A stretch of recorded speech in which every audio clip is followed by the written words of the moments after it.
ನಮಸ್ಕಾರ ರೀ ಎಲ್ಲರೂ ಹೆಂಗದ್ರಿ ಎಲ್ಲರೂ ಆರಾಮದಿರಿ ಅಂತ ಅಂದ್ಕೊಂಡಿದ್ದೀನಿ. ಸೊ ನನ್ನ ಕೇಳಿದ್ರೆ ನಾನು ಸಹ ಆರಾಮದೇನಿ ರೀ.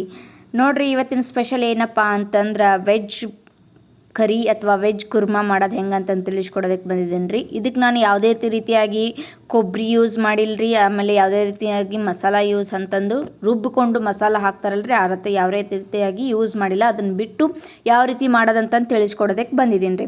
ಸೊ ಅದಕ್ಕಿಂತ ಮುಂಚೆ ಯಾರೆಲ್ಲ ನನ್ನ ವೀಡಿಯೋಸ್ನ ಫಸ್ಟ್ ಟೈಮ್ ನೋಡ್ತಾ ಇದ್ರಿ ದಯವಿಟ್ಟು ಸಬ್ಸ್ಕ್ರೈಬ್ ಮಾಡಿರಿ, ಲೈಕ್ ಮಾಡಿರಿ, ಕಮೆಂಟ್ ಮಾಡಿರಿ, ಹಾಗೆ ಪಕ್ಕದಲ್ಲಿರೋ ಬೆಲ್ ಐಕಾನ್ನ ಒತ್ತಕ್ರಿ, ಹಾಗೆ ಶೇರ್ ಮಾಡಿರಿ ನಿಮ್ಮ ಫ್ರೆಂಡ್ಸ್ಗೆಲ್ಲರಿಗೂ. ಸೊ ಇಲ್ಲಿ ನಾನು ಬೀನ್ಸು ಮತ್ತು ಕ್ಯಾಪ್ಸಿಕಮ್ಮು, ಗಜ್ರಿ ಮತ್ತು ಆಲೂಗಡ್ಡೆ, ಬಟಾಣಿ, ಉಳ್ಳಾಗಡ್ಡಿನ ಹೆಚ್ಚಿಟ್ಕೊಂಡೇನಿ ರೀ. ಮೊದ್ಲು ಅದಕ್ಕೆ ಏನು ಬೇಕಲ್ರಿ ಅದನ್ನು ಮಸಾಲಿನ ಹಾಕೊಳ್ಳೋಣ್ರಿ ಅಂತಂದ್ರೆ. ಮತ್ತು ಇಲ್ಲಿ ನಾನು ನಿಮಗೆ 3 ಹಣ್ಣಾಗಿರೋಂಥ ಟೊಮ್ಯಾಟೊ ತೊಗೊಂಡೇನಿ ರೀ, ಮತ್ತು ಬೆಳ್ಳುಳ್ಳಿ ಹೆಸರು ತೊಗೊಂಡೇನಿ ರೀ 7ರಿಂದ 8. ಅದಾದಮೇಲೆ ಅಲ್ಲ ತೊಗೊಂಡೇನಿ ರೀ, ಸ್ವಲ್ಪ ಕೊತ್ತಂಬರಿ ತೊಗೊಂಡೇನಿ ರೀ. ಇವೆಲ್ಲವನ್ನು ಬಂದುಬಿಟ್ಟು ರುಬ್ಕೊಂಡು ಬರೋಣ್ರಿ. ಇದಕ್ಕೆ ನಾನು ಯಾವುದೇ ರೀತಿಯಾಗಿ ಒಣ ಕೊಬ್ಬರಿ ಅಥವಾ ಹಸಿ ಕೊಬ್ಬರಿನ ಯೂಸು ಮಾಡೋಕತ್ತಿಲ್ಲ ರೀ. ಅದಿಲ್ಲಾರ್ದನ ಮಾಡೋದು ಹೆಂಗೆ ಅಂತಂದು ತಿಳಿಸ್ಕೊಡೋದಕ್ಕೆ ಬಂದಿದ್ದೀನಿ ರೀ. ಸೊ ಫಸ್ಟ್ ನಾನೊಂದು ಕಡಾಯಿ ಇಟ್ಟಿದ್ದೆ, ಅದಾದಮೇಲೆ ಎಣ್ಣೆ ಕಾಯಕ್ಕೆ ಬಿಟ್ಟಿದ್ದೆ. ಎಣ್ಣೆ ಕಾದ್ಮೇಲೆ ಸ್ವಲ್ಪ ಜೀರಿಗೆ ಹಾಕ್ಕೊಂಡೇನಿ ರೀ. ಸೊ ಜೀರಿಗೆ ಹಾಕ್ಕೊಂಡು ಅದು ಚಟಪಟ ಅಂತ ಅಂದಮೇಲೆ ರೀ ಹೆಚ್ಕೊಂಡಿರುವಂಥ ಉಳ್ಳಾಗಡ್ಡಿನ ಹಾಕ್ಕೊಂಡು ಸ್ವಲ್ಪ ಫ್ರೈ ಮಾಡಕೊಳಕತ್ತೇನೆ ರೀ. ಸ್ವಲ್ಪ ಫ್ರೈ ಮಾಡ್ಕೊಳ್ರಿ, ಸ್ವಲ್ಪ ಯಾವ ರೀತಿ ಅಂತಂದ್ರೆ ಕೆಂಪಗಾಗೋ ಥರ ಫ್ರೈ ಮಾಡ್ಕೊಳ್ರಿ. ತುಂಬ ಹೈ ಫ್ಲೇಮಲ್ಲಿ ಇಟ್ಕೋಬೇಡ್ರಿ. ನಾವು ದರಸತ್ತ ವಿಡಿಯೋದಲ್ಲಿ ಅದನ್ನೇ ಹೇಳೋದು, ಯಾವುದೇ ಅಡುಗೆ ಮಾಡ್ಬೇಕಂದ್ರೆ ತುಂಬ ಹೈ ಫ್ಲೇಮಲ್ಲಿ ಇಟ್ಕೊಂಡು ಮಾಡೋಕ್ಕೆ ಹೋಗಬೇಡ್ರಿ.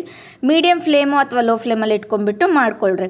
ಅದೆಲ್ಲ ಸ್ವಲ್ಪ ಫ್ರೈ ಆದಮೇಲೆ ನಾನು ರುಬ್ಕೊಂಡಿರುವಂಥ ಮಸಾಲೆನ ಹಾಕ್ಕೊಳಕತ್ತೇನೆ ರೀ. ನೋಡ್ತಾ ಇರ್ಬೋದು ನೀವು, ಈ ರೀತಿ ಸ್ಮ್ಯಾಶ್ ಆಗಿರಬೇಕು ಅಥವಾ ಈ ರೀತಿ ತುಂಬ ಕ್ರೀಮಿಯಾಗಿ ಬಂದಿರುತ್ತೆ, ಆ ರೀತಿ ಸಣ್ಣಗೆ ರುಬ್ಕೋಬೇಕ್ರಿ. ಅದಕ್ಕೆ ಯಾವುದೇ ರೀತಿಯಾಗಿ ನೀರನ್ನ ಆ್ಯಡ್ ಮಾಡೋಕ್ಕೆ ಹೋಗಬೇಡ್ರಿ. ನೀರು ಆ್ಯಡ್ ಮಾಡಲಾರ್ದನ್ನ ರುಬ್ಕೊಳ್ರಿ. ಸೊ ಅದೆಲ್ಲ ರುಬ್ಕೊಂಡಿದ್ದು ಮಸಾಲೆ ಎಲ್ಲ ಆ್ಯಡ್ ಮಾಡಿಕೊಂಡು ಮತ್ತು ಅದಕ್ಕೆ ಸ್ವಲ್ಪ ಫ್ರೈ ಮಾಡ್ಕೊಳ್ರಿ. ಅದು ಕಲರ್ ಚೇಂಜ್ ಆಗುತ್ತೆ ನೋಡಿರಿ, ಆ ರೀತಿ ಕಲರ್ ಚೇಂಜ್ ಆಗೋವರೆಗೂ ಸ್ವಲ್ಪ ಫ್ರೈ ಮಾಡ್ಕೊಳ್ರಿ.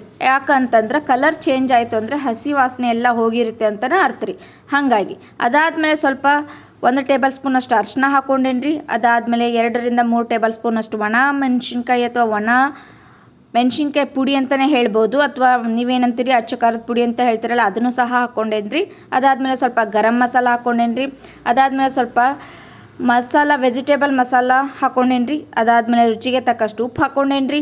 ಅದೆಲ್ಲ ಹಾಕ್ಕೊಂಡು ಮತ್ತೆ ಸ್ವಲ್ಪ ಫ್ರೈ ಮಾಡ್ಕೊಳಕತ್ತೇನೆ ರೀ. ಇದರಲ್ಲಿ ಮೇನ್ ಏನಂತಂತಂದ್ರಿ ವೆಜಿಟೇಬಲ್ ಮಸಾಲ ಅಂತ ಸಿಗ್ತೈತೆ ರೀ, ಅದನ್ನು ಹಾಕ್ಕೊಳ್ರಿ. ಅದು ಸ್ವಲ್ಪ ಎಣ್ಣೆ ಬಿಟ್ಕೊಳತೈತಿ.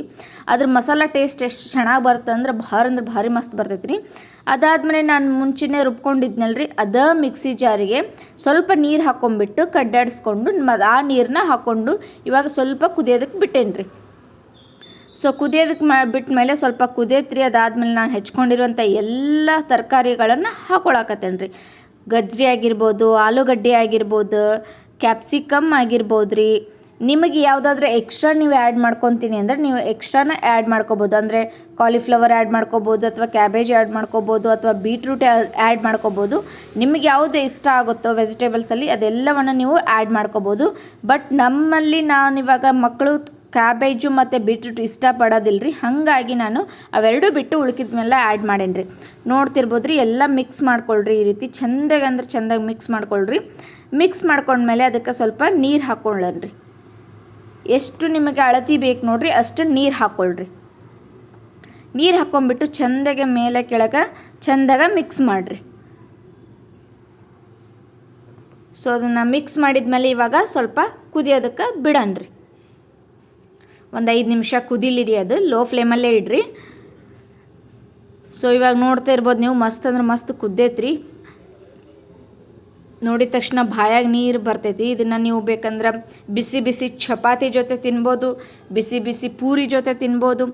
ಟೇಸ್ಟು ಸೂಪರಾಗಿರುತ್ತೆ ರೀ. ಒಂದ್ಸಲ ಮನ್ಯಾಗ ಟ್ರೈ ಮಾಡಿರಿ, ಹೆಂಗಾಗೈತೆ ಅಂತ ಕಮೆಂಟ್ ಬಾಕ್ಸಲ್ಲಿ ತಿಳಿಸ್ರಿ. ಮತ್ತೊಂದು ಹೊಸ ರೆಸಿಪಿಯೊಂದಿಗೆ ಬರ್ತೀನಿ ರೀ. ನಮಸ್ಕಾರ ರೀ.